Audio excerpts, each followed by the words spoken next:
बातें बेसिक आपके as a teacher आपकी क्या वो है।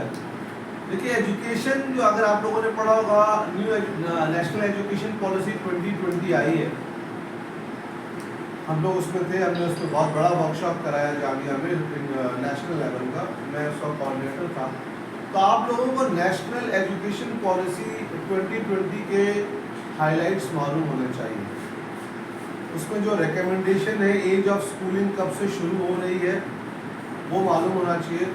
Urdu has not been recognized as a medium of instruction, मालूम होगा आप लोगों को, ठीक है ना। मदरसा system has not been recognized as a system, education system which is acceptable, Gurukul is acceptable. तो इस बात का ख्याल रखना है कि आप अपने बच्चों के साथ जब बात करें, स्टूडेंट्स के साथ, तो उनको इंग्लिश में ही बात करें। एट द सेम टाइम उनको ये भी बताना है कि आपके ऊपर एक एक्स्ट्रा रिस्पॉन्सिबिलिटी है कन्नड़ा और उर्दू को जानना। उर्दू को जानना है अपनी मदर टंग, अपने कल्चर को प्रिजर्व करने के लिए। गवर्नमेंट ऑफ इंडिया भी ये कहती है कि नेशनल एजुकेशन पॉलिसी में है कि जो प्राइमरी एजुकेशन है that should be in the mother tongue.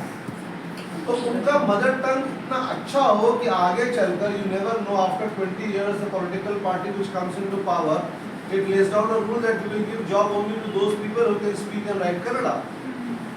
So you are a Kannadiga by birth, you are born in Karnataka, but you cannot speak and write Kannada. So you will be deprived of this opportunity just because you didn't learn Kannada in your school days.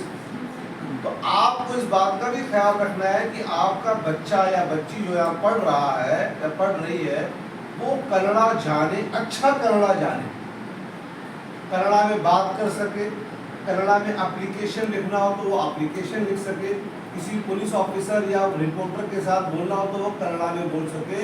This is for their future requirement and this is for political forecast जो हम discuss detail में नहीं करना चाहते। उर्दू इसलिए सीखना है उनको to preserve their religious and cultural identity. जाहिर सी बात है आज लोग जो है तेजाब की जगह तेजाब बोलेंगे, रोंगटे खड़े हो जाते हैं, और कल्ब और कल्ब में और बेगम में फ़र्क नहीं मालूम है। तो अब जिनको ये शीन सीन और काफ नहीं मालूम, वो क्या अरबी अदब में काम करेंगे। तो आप बच्चों को, मैनेजमेंट के भी लोग अगर यहाँ बैठे हैं, आप लोगों को देखना है कि हमारा बच्चा उर्दू भी सही सीखे। आगे चल के हो सकता है आप ही का कोई बच्चा आकर JNU में जो है PhD उर्दू कर रहा हो, मीर और गालिब की शायरी पे PhD कर रहा हो। तो ये तमाम चीज़ें जो होती हैं ये इसी स्टेज एज में होती हैं। अब हम कुछ चाइल्ड पेडागोगी की बात करें कि जो बच्चों की हैबिट फॉर्मिंग एज है वो है from the age of 5 to the age of 9। 8 साल का बच्चा अगर आपने उसको अच्छी हैबिट डाल दी तो वो आपके कहने में है। 9 साल के बाद बच्चा आज़ाद हो जाता है, वो अपने अम्मा अब्बा की नहीं सुनता है, टीचर की नहीं सुनता है। इसलिए आपको बच्चों को जो 5 years यानी क्लास 1 से लेकर क्लास 4 तक के बच्चे हैं, इनको अच्छी हैबिट डालना है। उनको सिंपल टर्म्स में बोलना है कि you should know how to say please, can you please do this for me, क्या बराए मेहरबानी आप ये मेरे लिए कर सकते हैं। यानी उनको अच्छा एथिक्स और बात करना सिखाना है। उनके बॉडी लैंग्वेज में एरोगेंस नहीं होनी चाहिए और उनके बॉडी लैंग्वेज में रूडनेस नहीं होनी चाहिए। उनको बताइए कि अगर आप किसी को रिक्वेस्ट करेंगे तो आपकी वैल्यू कम नहीं होती है, उल्टा आपकी वैल्यू बढ़ जाती है।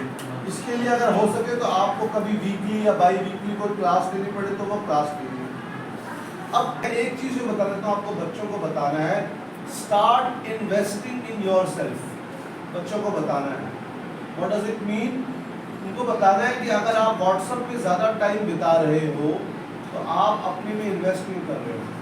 ये एज है जब आपको ज़्यादा से ज़्यादा पढ़ाई करनी है, किताबें पढ़नी है, रीडिंग हैबिट डालना है।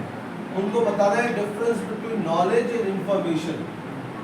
उन बच्चों को बुक पढ़ने की आदत डालनी है, छोटे छोटे आर्टिकल पढ़ने की आदत नहीं डालनी है। तो बच्चों में रीडिंग हैबिट आपको डालनी है और उनको बताना है ड्रीम बिग। क्या बताना है? Dream big. But dream big का मतलब ये नहीं है कि सारे बच्चे हमारे UPSC IAS बन जाएंगे, यही बताना है।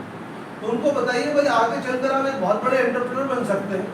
आप कोई कंपनी खोल सकते हैं, आप जज बन सकते हैं, लॉयर बन सकते हैं, किसी यूनिवर्सिटी में प्रोफेसर बन सकते हैं, साइंटिस्ट बन सकते हैं, लेकिन आप जहां भी जाएं आपको बेस्ट रहना है कि भाई अगर आप किसी भी फील्ड में जाएं आपको वहां पर द बेस्ट रहना है। क्योंकि होता क्या है, बच्चों को भाई आपको यार डॉक्टर बनना है, इंजीनियर बनना है, ऐसा नहीं है। लाइफ में डॉक्टर और इंजीनियर के अलावा भी प्रोफेशन है।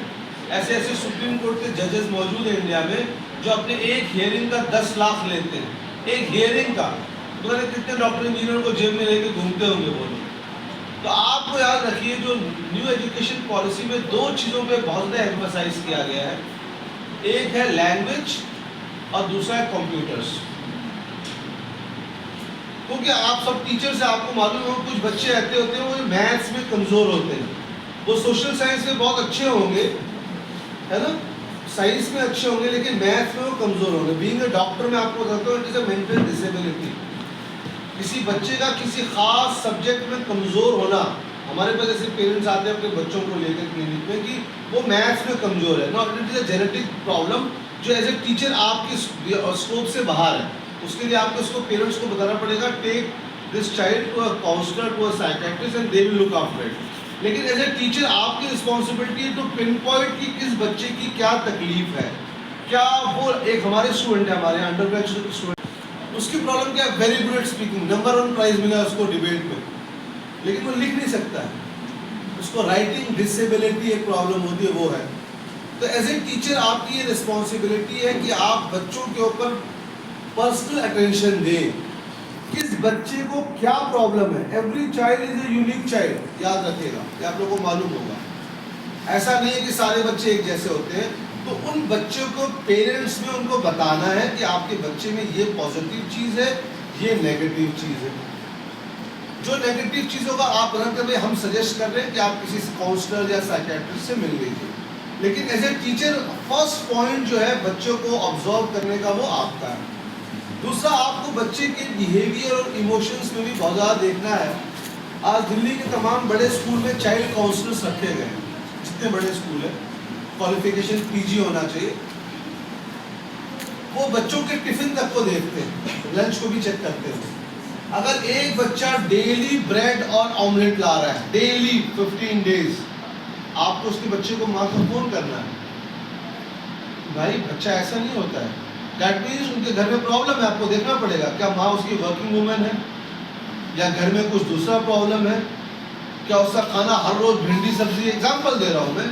तो आपको ये बच्चा गुमसुम रहता है, क्या उनके पेरेंट्स में लड़ाई होती है, ठीक है ना, ये चीज़ें आपको देखनी है। क्योंकि अगर आप अपने स्कूल में मेडिकल चेकअप कराते हो, डॉक्टर आएगा, वो उसके फिंगर नेल्स चेक करेगा, देखेगा वाइट है, विटामिन बी की डिफिशियंसी है, चेहरे पे सांस हो रहा है, विटामिन बी की, लेकिन जो इमोशनल चीज़ है वो कोई भी डॉक्टर नहीं देख पाएगा, याद रखिएगा। जो हम स्कूल और कॉलेजेस में मेडिकल चेकअप कराते हैं, वहाँ पे डॉक्टर आके ओनली फिजिकल चेकअप करता है। मेंटल और इमोशनल हेल्थ जो है, you as a teacher, it is your responsibility to look after the child. तो ये भी देखना है, क्योंकि आप लोग जो काम कर रहे हैं नोबल काम है, आपके लिए as a source of income है, आपका करियर है, वेरी गुड, माशाल्लाह। आज आप लोग यहाँ कल हो सकता है किसी बड़े स्कूल में जाए। लास्ट पॉइंट लोग चलेंगे भी, आपको अपने ऊपर भी देखना है। आप में सकता है बहुत सारे बीएड हो, बहुत सारे एमए एमएड हो, मुझे नहीं मालूम है। आपको ये देखना है कि आपकी अपनी पर्सनल स्किल भी डेवलप हो, राइट। आपको बच्चों को बताना है कि वीईटी वेट और डब्ल्यूईटी वेट में प्रोनाउंसिएशन में डिफरेंस क्या है। स्पेलिंग में डिफरेंस आपको बताना है, वीईटी वेट जानवरों का डॉक्टर, डब्ल्यूईटी वेट गीला, लेकिन दोनों के तलफ़ुज़ में होठ कैसे होने चाहिए आपको बताना है। उसके लिए आपको खुद ट्रेनिंग करनी पड़ेगी। तो अगर आप इंग्लिश की टीचर हैं तो आप इंग्लिश स्पीकिंग का कोर्स ज्वाइन कीजिए। अगर आप मैथमेटिक्स की टीचर हैं तो आप देखिए ऑनलाइन नए मैथमेटिकल टूल्स कौन से आए हैं। अगर आप साइंस पढ़ाती हैं तो आपको मालूम है लेटेस्ट साइंस में क्या हो रहा है। यानी आपको अपने ऊपर भी इन्वेस्ट करना है, ताकि आप जिस भी स्कूल में रहें, यहीं पे रहें, कहीं भी जाएं, आप एज ए टीचर आपका ग्रोथ होना बहुत ज़रूरी है। इसलिए इस बिजी शेड्यूल में आपको हर रोज़ 35 to 40 मिनट्स अपने स्किल और नॉलेज डेवलपमेंट में भी लगाना है। ठीक है, बहुत शुक्रिया। अजीम शख्सियत आज हमारे दरमियान जो इल्मी हवाले से अपने काफ़ी मसरूफियात के बावजूद तशरीफ़ लाए हैं।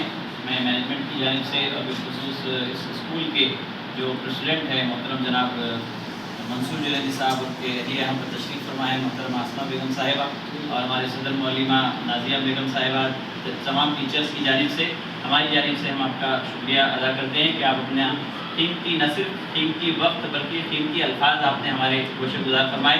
यकीनन ये आज माशरे के लिए ज़रूरी है और बिलखुसूस जो स्कूल इदारे चल रहे हैं उनके लिए यकीनन बड़े कीमती गौहर आपने बिखेरे हैं।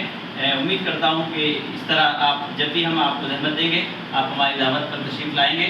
मैं गुलकुशी के साथ आपके कीमती वक्त को मैं शुक्रिया के साथ रुखसत करना चाहूँगा। मैं गुलकुशी की फरीदे के लिए मोहतरम जनाब हमारे सलीमुद्दीन निज़ामी साहब से दरख्वास्त करूँगा कि वो आज के हमारे स्कॉलर आलमी सतह पर जो मारूफ हैं हज़रत प्रोफेसर डॉक्टर। आप लोग बैठे रहे। जज़ाकल्लाह। एक्चुअली हमारा शादाब फंक्शन में एक प्रोग्राम है that is only for ladies. उसका टॉपिक भी आपको मिला होगा, मुस्लिम वुमेन, शरीयत, सियासत एंड मीडिया। ये सिर्फ आपके लिए टॉपिक है और हज़रत जो है कल आज शाम को भी प्रोग्राम है और उसके बाद कल इनामदार यूनानी मेडिकल कॉलेज में हमारी 2 वेबसाइट